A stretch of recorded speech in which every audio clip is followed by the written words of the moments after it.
What's up, guys? Brian, Callahan Garage here. So if you watched my last two episodes, you saw us take this old 89 Ultra Classic and get it back on the road. Now I think it's time that we upgrade it a little bit. So I've done a couple things off camera. I went ahead and found a seat off a 2022 on Marketplace that I put on here. It was $100. Fairing, I took off my other bike. I'm gonna actually get the right fairing for this bike, or one that'll have a radio. Today we're gonna do some exhaust, we're gonna play with some shocks, and we're gonna see what we can do to this bike with buying everything off of Marketplace. I mean, everything. No new, all used, and we're gonna see what this can do. I took it for a 200-mile bike ride this weekend. It's amazing. I love this bike. It is so different riding a Harley to riding the Kawasaki. I can't even explain it. Love this thing, so let's get into it. Okay. Make sure you like and subscribe, please. I'm tired of begging, but I ain't begging. Like and subscribe. Thanks for watching.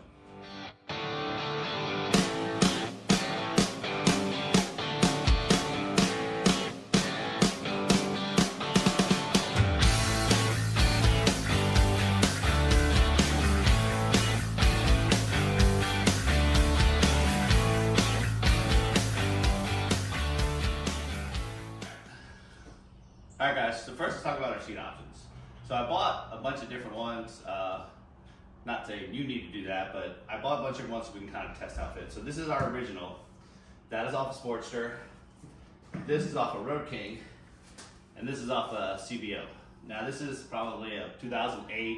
This is a 2022. That's an 89. And I have no idea what that Sportster is. So it's really not hard to make one of these work. But let's take a look and see what they look like, and we'll go from there. All right, guys, so first there is a couple modifications we did have to make. We had to get rid of the luggage rack to support most of the seats. We did have to add a hole here so we could drill a screw in there, a bolt. But let's go ahead and let's take a look at what the original one looks like.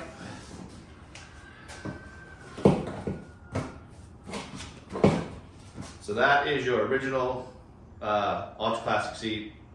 It's a little dated. This was our first option, the Sportster. It really didn't fit, so we kind of threw that away with the rest of the Sportster stuff. So then, we got our Road King seat.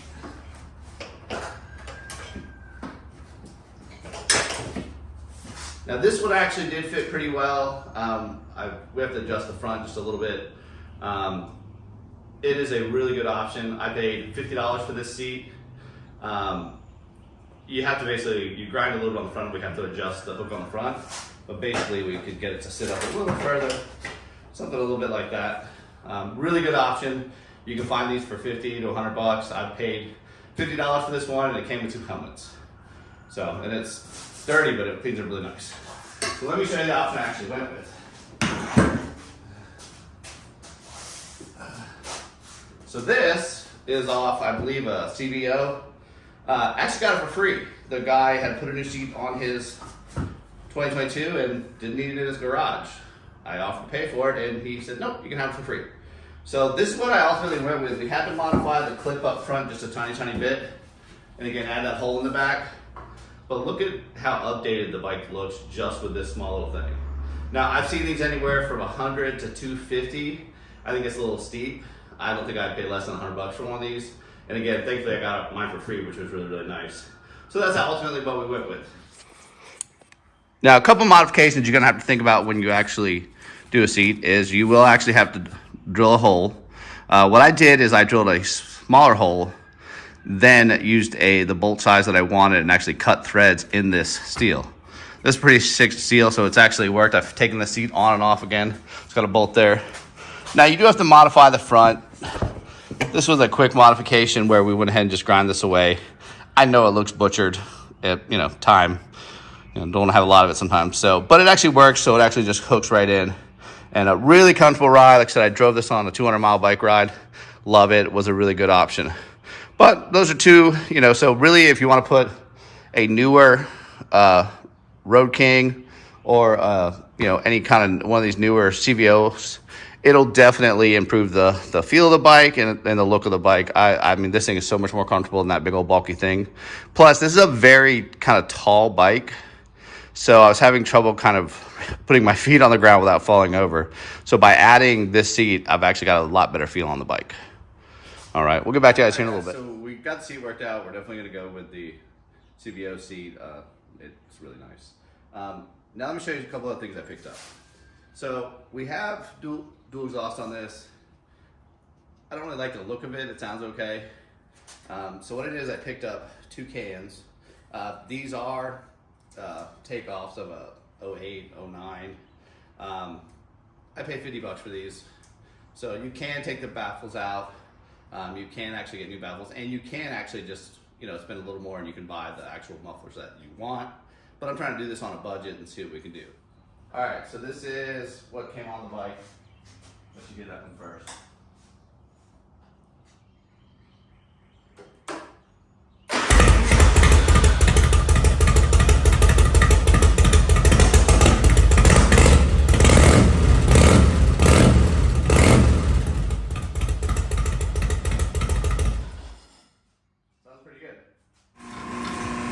All right, guys, so I had to run out to Ken's, my favorite muffler shop, just to get them to open those ends up a little bit. They will fit if they were never installed, but they've actually been installed on a bike because they're takeoff. So we just had to open them up just a little bit.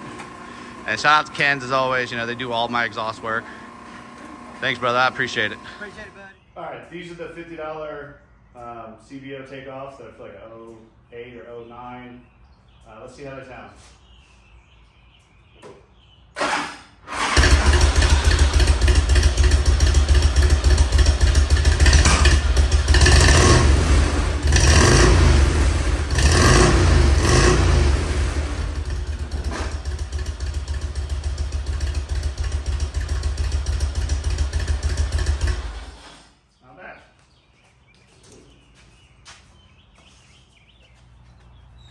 What's up, guys? Brian, Callahan Garage here. We are back in the shop today.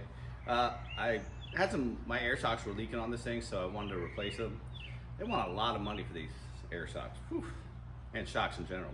So I went on Marketplace, as this is a budget-friendly build. For $50, I got these 12.5-inch adjustable shocks. We're gonna try them out, see if they work, see if they fit. I hope they fit. We'll give it a shot, and we'll see what happens. Well, it's installed. A couple things you may want to remember when you buy stuff off Marketplace. You're gonna need, I need to make a couple shims and stuff like that, but you can use washers and everything. The handle actually fit. I was actually a little concerned about that. So I went ahead and set it to what my ride height should be. It actually lowered the bike about 1 inch because these are 12 inch instead of 13s. So let's get it back together, take it for a ride. What's up, guys? So we got the new handlebars installed, and I'm running into a little problem. So the brake line's not long enough. Now, I know we can just replace the whole thing, which we maybe will, but what I did is when I unbolted it from right here, I realized if it moved up here, then we've got the space we need. So what we're going to do is we're going to make a little plate. So what we did is we made a little plate, and we'll bolt it to here. And then we'll have an extension. So basically we'll be able to bolt this down. It'll still be on the fork, so it'll swivel a little and give us the extra length we need. Let me get it together and I'll show you. So here's a little better picture of what I put together. It's basically made a little extension plate, mounted that there, and then we got the extra room we needed for the handlebars. Well, guys, I think it's gonna be the end of the episode. We really did some cool things with this bike. Everything we bought off Marketplace. Set of handlebars off 2019 takeoff, $50. Exhaust pipes, $50. Seat was free, but did about $100. Special thanks to my Uncle Joe. He sent me some wiring stuff so we could get the wiring all finished. But I realized the bike needs a paint job. We're probably gonna paint it, but we're gonna wait till the fall because I wanna go riding. And that's what you should do. Don't make your bikes perfect. Get out there and ride them. Let's see how it sounds. Oh, and don't forget to like and subscribe. Thanks for watching Callahan Garage.